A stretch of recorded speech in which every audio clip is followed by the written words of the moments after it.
down again, and it took Well, an enormous public works program known as World War II to bring the economy out of the depression.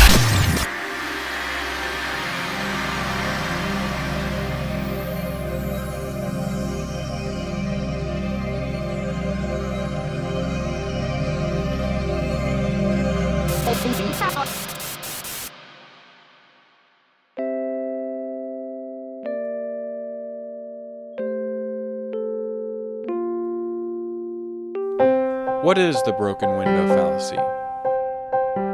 It all starts when a hooligan decides to throw a brick through the local baker's window. The community gathers at the bakery to discuss what has happened. I feel bad for that poor baker. He's lost a window.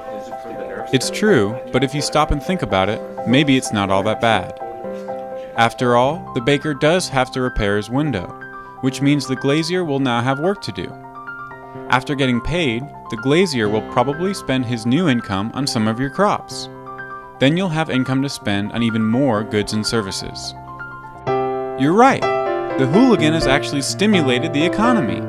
Imagine how many more jobs would have been created if the hooligan had done more damage. Have you all lost your minds? Haven't you read Frederick Bastiat or Henry Hazlitt? You're only focusing on what's seen, the money I will spend repairing the broken window, while you ignore what's unseen, the money I would have spent on a new suit. If I had bought my new suit from the tailor, he would have also spent his new income on some of your crops.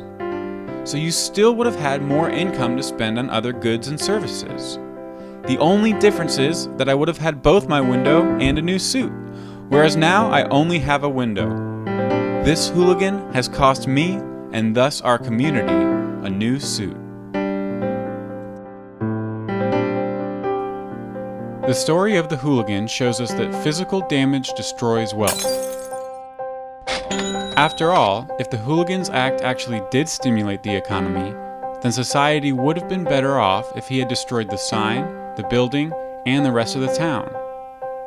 But the broken window fallacy is much more prevalent than it may first seem.